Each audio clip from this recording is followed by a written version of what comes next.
Pá, beleza? Tudo bem com vocês? Espero que estejam bem, com muita saúde, muita alegria e muita paz. Hoje vamos falar um pouquinho de direito constitucional, mais especificamente respondendo alguns questionamentos básicos e pilares do direito constitucional, especialmente no que se refere a constitucionalismo. Então, o que é constitucionalismo? Normalmente diante da ideia de Revolução Francesa. Então, o constitucionalismo como uma consequência dos atos sequenciais praticados a partir da Revolução Francesa. Com a Revolução Francesa, em 1789, nós temos a introdução da primeira geração de direitos humanos, consubstanciada em direitos civis e políticos. Então, se vocês pensarem no lema da Revolução Francesa, Liberté, Égalité et Fraternité, aqui vamos falar exclusivamente de liberdade, porque os direitos humanos de primeira geração são basicamente oriundos da liberdade.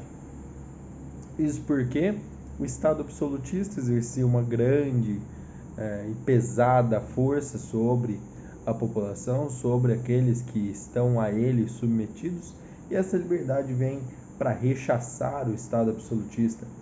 Então, quando a gente fala em absolutismo, estamos pensando no antigo regime, no ancien regime. E aí, após a Revolução Francesa, que a gente pode considerar como um movimento de mudança abrupta, isto é, profunda e repentina na organização da sociedade, surge o liberalismo. Esse liberalismo segue até o surgimento do Estado constitucional, do constitucionalismo. Então, a Revolução Francesa foi marco importantíssimo para a substituição da figura do monarca pela figura de um texto. Nós simplesmente trocamos o monarca absolutista que antes tinha sua mão pesada e colocamos no lugar um texto constitucional soberano e supremo, cuja finalidade é a organização do poder e da estrutura do Estado. Então, aí conseguimos extrair a ideia de constitucionalismo.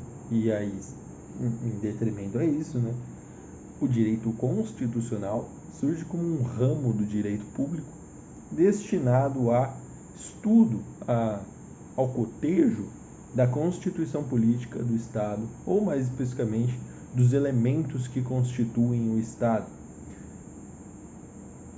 Esses elementos que constituem o Estado passam a estar organizados e elencados num texto, numa Carta Suprema, a Constituição, que é o objeto do direito constitucional. Não só, mas para nossa finalidade aqui, sim. E aí, para que o direito constitucional logre êxito no estudo da Constituição, ele vai valer-se da interpretação e a sistematização dos princípios e normas contidos na Constituição, oriundos principalmente aqui no Brasil dos direitos fundamentais, do estudo objetivo do direito constitucional, como acentuado na própria Constituição, e também da relevância da experiência sociocultural da sociedade como um parâmetro para a elaboração do texto soberano.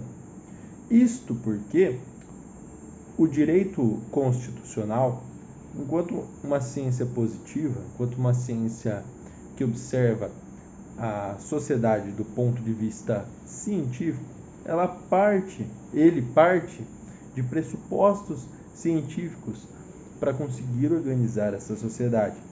E aí esses pressupostos científicos demandam a recepção das mudanças da sociedade, porque o ser humano naturalmente tem uma capacidade de se autoaperfeiçoar, de mudar positivamente. Então, a Constituição, de um ponto de vista superior e vantajoso, observa as mudanças na sociedade e recepciona essas mudanças para dentro do texto constitucional. Este texto, que é a Constituição, consiste em uma carta fundamental, cujas finalidades, nós já falamos, sistematização das normas jurídicas, sejam elas escritas ou costumeiras. Também constitui finalidade da Constituição a regulação da forma do Estado de seu governo. Aqui no Brasil optamos pelo Estado Democrático de Direito e pela República Federativa Presidencialista, através do voto indireto. Também usamos a Constituição para elaborar a previsão, para consignar a previsão da forma de adquirir e exercer o poder, para estabelecer quais órgãos são submissos à Constituição, os limites de atuação do poder e, por fim, os direitos fundamentais e as garantias inerentes à própria existência humana, à própria sociedade e, principalmente, à própria sociedade em detrimento ao Estado. Por fim, eu coloco aqui uma definição do José Afonso da Silva, bem sintética, de que a Constituição é o conjunto de normas que organiza os elementos constitutivos do Estado. Quando a gente fala em classificação de Constituição, estamos falando em diferenciação entre constituições materiais e formais, escritas e não escritas, dogmáticas e históricas, populares e outorgadas, rígidas e flexíveis, ou relativamente rígidas. Então, quando a gente fala em constituição material, é sempre bom dar uma olhada na doutrina, porque a classificação de constituição material e formal abriu uma divergência recentemente na doutrina mais moderna, porque constituição material e formal formaram um amálgama, uma coisa una, um objeto uno, uma vez que hoje a Constituição Federal Brasileira é material e formal, então ela possui sim elementos constitutivos do Estado, organiza o poder, organiza a estrutura do Estado, mas também contém em seu bojo os direitos e garantias individuais, direitos sociais, direitos civis e políticos, recepciona convenções. Então, é sempre bom dar uma olhada na doutrina. Então, vejam um livrinho para ver essa parte. A Constituição também pode ser escrita ou não escrita. Geralmente, quando a Constituição é escrita, ela é dogmática. E quando ela é histórica, ela é não escrita. Geralmente, não é via de regra. Mas quando a gente fala em Constituição escrita, é aquela em que todos os seus preceitos e normas estão organizados num só texto, num documento uno, enquanto a Constituição não escrita depende da jurisprudência daquele local em que ela vigora, dos costumes, dos princípios, entre outros recursos, não possibilitando a reunião desses recursos num só texto organizado e sistematizado. Então, emendando esse comentário com a análise das constituições serem dogmáticas ou históricas, a Constituição dogmática é oriunda do exercício intelectivo do homem. Isto é, quando a gente se reúne, por exemplo, numa constituinte e decide, através das nossas faculdades intelectivas, colocar aquilo que nos parece mais adequado na Carta Suprema. Enquanto que a Constituição histórica, apesar de parecer mais flexível, mais tranquila para moldar, ela não é tão flexível assim, porque ela está alicerçada em valores muito sagrados para a sociedade, não sagrados no sentido religioso, mas sagrados no sentido de que aquilo é fundamental para a organização daquela sociedade em específico. Então, Constituição dogmática é elaborada mediante o uso da racionalidade sistêmica do homem, enquanto a Constituição histórica é um produto da cultura da sociedade que esta Constituição regerá. Além disso, as constituições podem ser outorgadas ou promulgadas. A gente fala que ela é outorgada quando ela é imposta, quando ela tem uma relação de cima para baixo, uma relação de imposição. Então, constituições de, por exemplo, 1967, Constituição mais do meio da ditadura, aquela que editou a de 67 e trouxe o AI-5, são constituições outorgadas porque não foram implementadas com a vontade da população. O que é uma Constituição implementada com a vontade da população? Uma Constituição promulgada como a própria Constituição Federal de 88. Então a gente pode falar, por fim, de constituições rígidas, relativamente rígidas e flexíveis, ou rígidas e semi-rígidas, super rígidas. Por exemplo, a Constituição brasileira, ela pode ser classificada como rígida por alguns autores, como José Afonso da Silva. Entretanto, o próprio Supremo Tribunal Federal, no entendimento do excelentíssimo ministro Alexandre de Moraes, já decidiu, já pontuou, aliás, a Constituição como uma Constituição super rígida, a nossa Constituição como uma Constituição super rígida. Isso porque ela não só dificulta o processo de mudança por meio do procedimento legislativo, por meio das vedações materiais, formais, mas também introduz elementos que são completamente imutáveis, contidos ali no parágrafo 4º do artigo 6º da Constituição Federal, as chamadas cláusulas pétreas. Inclusive, José Afonso da Silva classifica esse nome como um nome mal usado, cláusulas pétreas.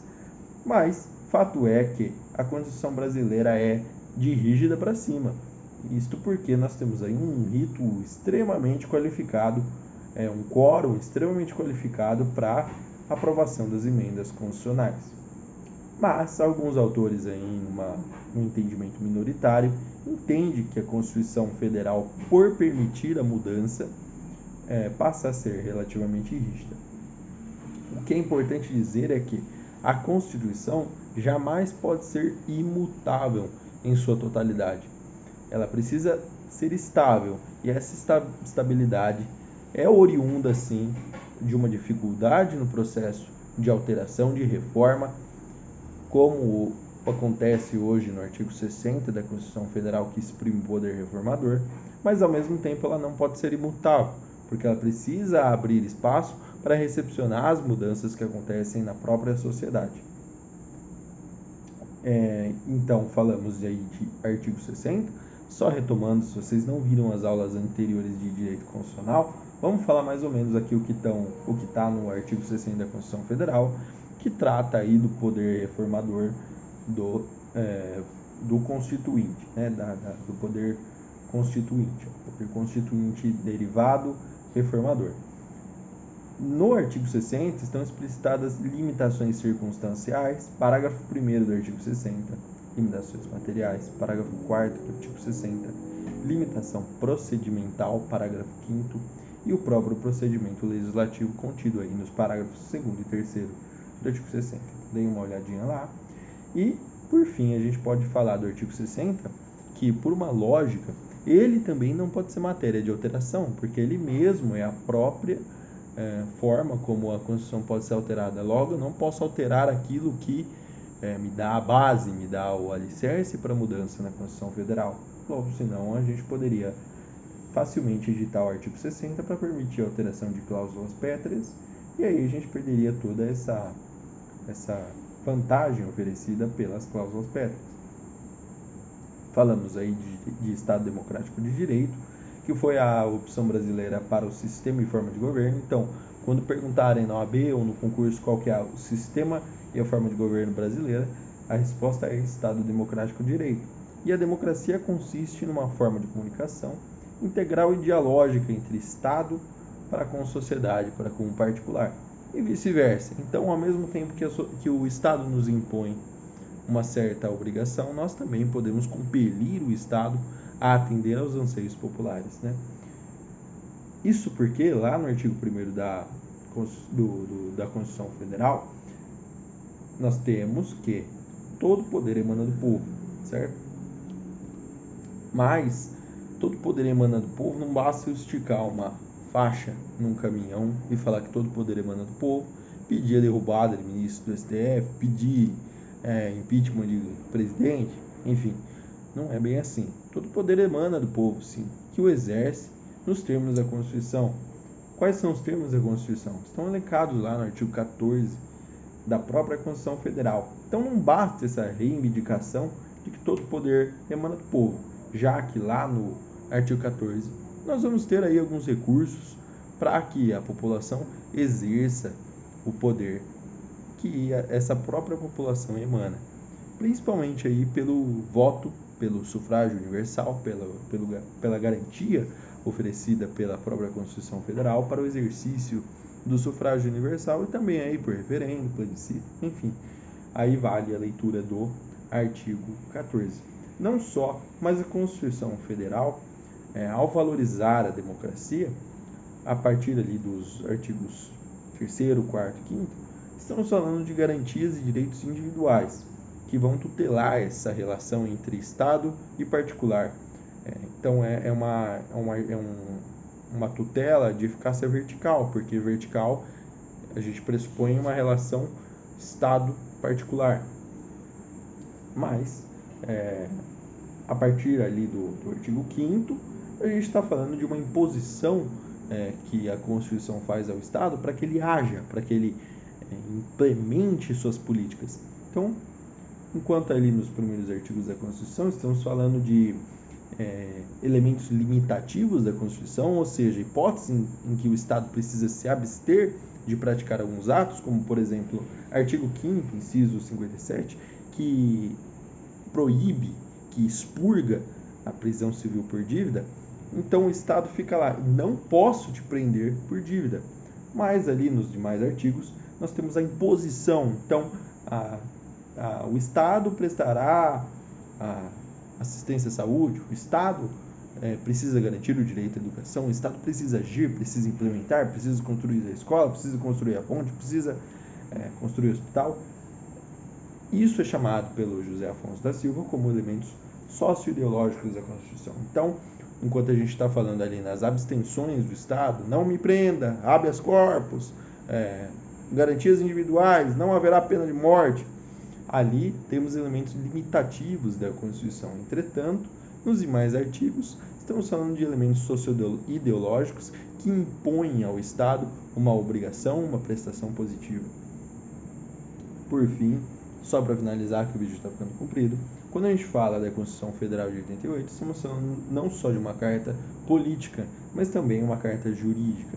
Até 88 temos uma política, uma cultura constitucional política. Temos cartas políticas que organizam a estrutura do Estado, que organizam o poder. Mas ali, com a Constituição Federal, especialmente no parágrafo 1º do artigo 5º, que diz que as normas constitucionais têm eficácia imediata, têm aplicação imediata, não dependem de outro meio para que sejam aplicadas, nós temos a aplicação direta da Constituição na juridicidade, no âmbito jurídico. Então, ao invés de nós precisarmos, demandarmos de leis infraconstitucionais, outros atos normativos ou legislativos para a implementação da Constituição, não, a própria Constituição já vale como um método jurídico, uma aplicabilidade jurídica para ser efetivada no âmbito jurídico. Então, até 88, carta política, a partir de 88, carta política e jurídica. Aí nós vamos começar a entrar em controle de constitucionalidade, melhor deixar para outro vídeo, e eu espero que eu tenha ajudado.